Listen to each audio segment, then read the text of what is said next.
आज की वीडियो बहुत ही ज्यादा यूजफुल और अमेजिंग है। इस वीडियो में मैं आपको बताने जा रही हूँ कि किस तरह से आप फ्रिज की डीप क्लीनिंग आसानी से कर सकते हैं और फ्रिज में मौजूद दाग धब्बों और पिलाहट को साफ करने के लिए किस चीज का इस्तेमाल करना चाहिए और साथ ही साथ फ्रिज में मौजूद स्मेल को किस तरह से खत्म किया जा सकता है। और इसके अलावा हम जानेंगे कि फ्रिज में जमी बर्फ को कैसे आसानी से पिघलाया जा सकता है। और इस वीडियो में आप फ्रिज की रबर का टेस्ट करके अंदाजा कर सकते हैं कि ये सही है या खराब हो चुकी है।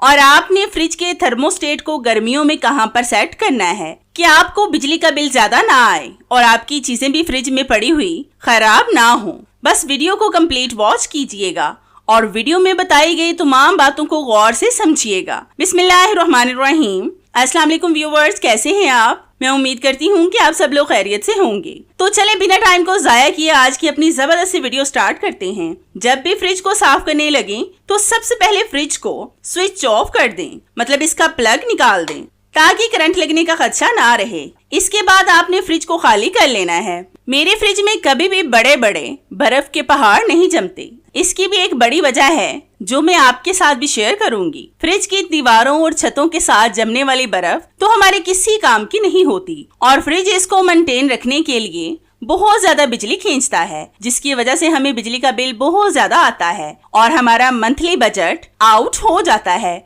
बिजली के थर्मोस्टेट को कभी भी मैक्सिमम पोजीशन पर मत रखें, क्योंकि इसकी वजह से फ्रिज की छत और दीवारों पर बर्फ जम जाती है जो हमारे किसी भी काम की नहीं होती और हम इनका इस्तेमाल भी नहीं करते। फ्रिज के थर्मोस्टेट को हमेशा अपने शहर के दर्जा हरारत के मुताबिक सेट करें। इसे हमेशा 3 या 4 पर रखें। इससे बर्फ कम जमती है, कूलिंग भी अच्छी होती है और चीजें भी खराब नहीं होती और बिजली का बिल भी कम आता है। तो मैंने यहाँ पर फ्रिज को मुकम्मल एम्प्टी कर लिया है। फ्रिज से सारा सामान बाहर निकाल लिया है। तो सबसे पहले हम फ्रिज को साफ करने के लिए इसका जबरदस्त सा क्लीनर तैयार कर लेते हैं। तो इसके लिए आपने लेना है एक बड़े से बाउल में पानी। इसमें हम डालेंगे 1 टेबल स्पून बेकिंग सोडा, जिसको हम मीठा सोडा या फिर खाने का सोडा भी बोलते हैं। बेकिंग सोडा से बहुत जबरदस्त क्लीनिंग होती है और इससे दाग धब्बे भी साफ हो जाते हैं। दूसरी चीज हम इसमें डालेंगे white vinegar 1 cup. White vinegar को हम सिरका भी कहते हैं। ये भी क्लीनिंग बहुत अच्छी करता है और इससे आपके फ्रिज में नए जैसी चमक आ जाएगी। फिर हम इसमें डालेंगे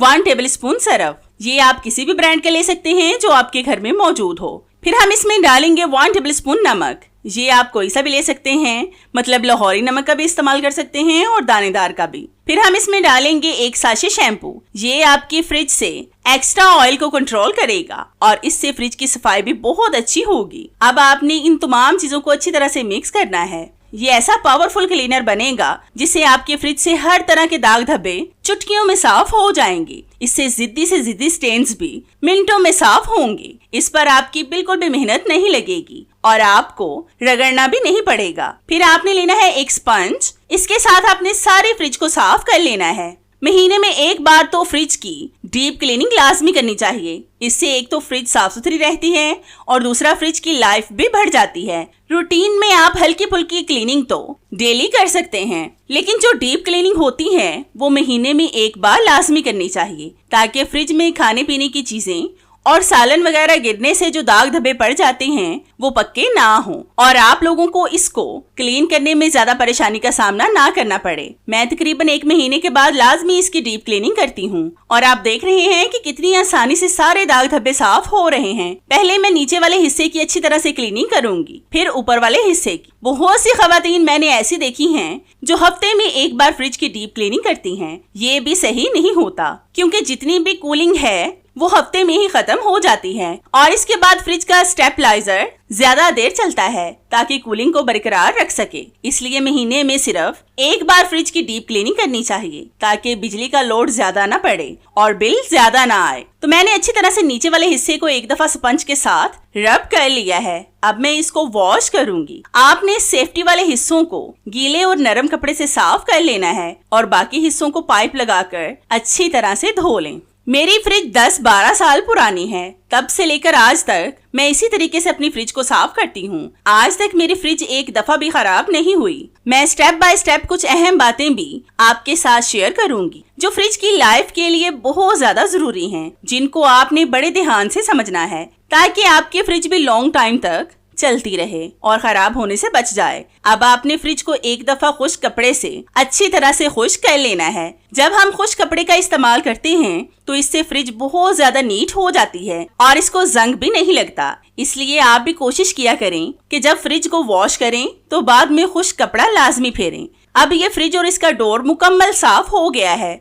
मेरे फ्रिज में बर्फ इसलिए ज्यादा नहीं बनती क्योंकि मैंने कुछ दिन पहले फ्रिज को साफ किया था। ये बस मैंने आपके साथ टिप शेयर करनी थी ताकि आप भी इससे फायदा उठा सकें। अब हम इस वाले हिस्से को भी स्पंज के साथ साफ करेंगे। ये क्लीनर इतना पावरफुल है कि ये आपके फ्रिज को भी मिनटों में साफ कर देगा और इसकी स्मेल को भी खत्म करेगा। इसमें हम एक और चीज को रखेंगे जो आपके फ्रिज से हर तरह की स्मेल को बाद में भी रोके रखेगा। अगर आपके फ्रिज में बर्फ के पहाड़ बने हों तो नीम गर्म से थोड़ा सा ज्यादा पानी गर्म कर लें और उसमें 2 टेबलस्पून नमक डालकर अच्छी तरह से मिक्स करके फ्रीजर में बर्फ पर डालकर 2 से 3 मिनट के लिए छोड़ दें। फ्रीजर में जमी बर्फ मिनटों में पिघल जाएगी। और याद रहे कि पानी आपने पकता हुआ कभी भी नहीं डालना क्योंकि इससे फ्रिज खराब भी हो सकती है। इसलिए आपने ये एहतियात लाजमी करनी है। अब हम ऊपर वाले हिस्से को गीले और खुश्क कपड़े के साथ साफ करेंगे। बहुत सी खवातीन बर्फ को निकालने के लिए छुरी कांटे का इस्तेमाल करती हैं, जो बिल्कुल गलत है। इससे फ्रिज की गैस लीक होने का खदशा होता है जिससे आपकी फ्रिज खराब हो जाएगी और फिर आपको ढेरों पैसे लगवा कर इसको ठीक करवाना पड़ेगा और फिर ये दोबारा उस तरह से काम भी नहीं करेगी। इसलिए फ्रिज से बर्फ को साफ करने के लिए हमेशा फ्रिज के साथ मिलने वाला आइस स्क्रैपर का इस्तेमाल करें। तो हमारा ऊपर वाला हिस्सा भी सारा साफ हो गया है और मैंने इसको खुश्क कपड़े से पोंछ भी लिया है। अब हम इस सारे फ्रिज के पार्ट्स लगाएंगे। आप सब व्यूअर से रिक्वेस्ट है कि जिन्होंने अभी तक मेरे चैनल को सब्सक्राइब नहीं किया वो जल्दी से सब्सक्राइब कर लें और साथ बेल आइकन पर भी लाजमी क्लिक करें ताकि मेरी हर नई आने वाली वीडियोस का नोटिफिकेशन आप तक आसानी से पहुंच सके और आपको मेरी ये जबरदस्ती वीडियोस ढूंढनी ना पड़े। और हाँ, मेरी इन वीडियोस को लाइक भी लाजमी किया करें क्योंकि इससे हमारी हौसला अफजाई होती है और हमारा दिल करता है कि हम आपके लिए और भी अच्छी अच्छी वीडियोस लाएं जिनसे आप भरपूर फायदा उठा सकें। तो मैंने फ्रिज के दोनों पार्ट्स को साफ करके इसके सारे पार्ट्स को लगा लिया है। अब मैं आपको बताती हूँ कि थर्मोस्टेट की सेटिंग आपने कैसे करनी है कि आपको बिजली का बिल ज्यादा ना आए। अगर आपके शहर का दर्जा हरारत 40 से ऊपर होता है तो फिर आप थर्मोस्टेट को 4 पर सेट कर लें। अगर 30 या 30 से नीचे हो तो 3 पर इसको सेट कर लें। इससे ज्यादा अगर आप थर्मोस्टेट को रखेंगे तो आपको भारी भरकम बिल आएगा। मैं 10-12 साल से अपनी फ्रिज को 3 पर सेट करके चला रही हूँ। सर्दियों में मैं इसको 1 पर रखती हूँ, इसलिए मुझे ज्यादा बिल नहीं आता। अब मैं आपको बताती हूँ कि आप ऐसी क्या चीज 2 रुपए की फ्रिज में रखें कि जिसकी वजह से आपके फ्रिज में फलों और सब्जियों की स्मेल ना आए। तो इसके लिए आपने लेना है 2 टेबलस्पून बेकिंग सोडा। इसको आपने कप के अंदर डालकर फ्रिज में रखना है। 1 हफ्ते तक इस कप को रखें और फिर इस बेकिंग सोडा को जाया कर दें, फिर नया रखें। आपकी फ्रिज हर तरह की स्मेल से महफूज रहेगी। अब मैं आपको बताती हूँ कि फ्रिज के रबर का आप टेस्ट किस तरह से कर सकते हैं कि आपको पता चल जाए कि फ्रिज के रबर खराब है या नहीं। अगर आपके फ्रिज के नीचे वाले हिस्से में कूलिंग ज्यादा नहीं होती तो इसका मतलब है कि आपकी फ्रिज की रबर खराब है। तो इसको टेस्ट करने के लिए आपने लेना है एक कागज। इसको आपने फ्रिज के डोर के अंदर और बाहर लगाना है और फिर इसको खींच कर देखें। अगर तो आपके हाथ में फौरन से पेपर आ जाए तो समझ लें कि आपकी फ्रिज की रबर खराब है और अगर खींचने पर बाहर ना आए तो इसका मतलब है कि आपकी फ्रिज की रबर बिल्कुल ठीक है। मेरी फ्रिज की भी रबर खराब है क्योंकि ये कूलिंग नहीं करती। इससे भी साबित हो गया है कि मेरी फ्रिज की रबर खराब है। अब मैं आपको एक और खास टिप बताती हूँ जिसकी मदद से आप घर में अपनी खराब रबर को ठीक कर सकेंगे। तो इसके लिए सबसे पहले आपने सॉस पैन में पानी डालकर गैस स्टव पर रखकर पानी को अच्छी तरह से पका लेना है। पानी इतना गर्म होना चाहिए कि ये पकना शुरू हो जाए। जब ये पानी पक जाए तो आपने गैस स्टव को बंद कर देना है और फिर किसी ऐसे मग में गर्म पानी डालकर फ्रिज की रबर पर डालें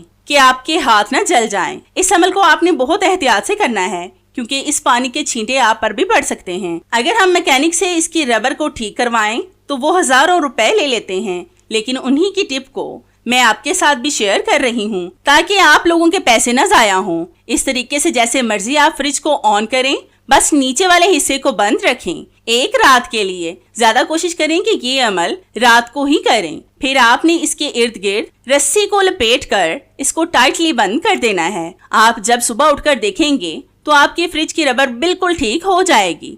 तो है कितना जबरदस्त आइडिया फ्रिज को साफ करने का। रबर का टेस्ट करने का, बर्फ को जल्दी पिघलाने का, दाग धब्बे खत्म करने का, फ्रिज की स्मेल को खत्म करने का और फ्रिज की खराब रबर को ठीक करने का। आपको मेरे ये सारे आइडियाज कैसे लगे मुझे कमेंट्स में लाजमी बताएं। मुझे आपके फीडबैक का इंतजार रहेगा। तो चले मिलते हैं अपनी कैसी ही और जबरदस्ती और आपके फायदे की वीडियो में। तब तक के लिए इजाजत चाहते हैं। अल्लाह हाफिज।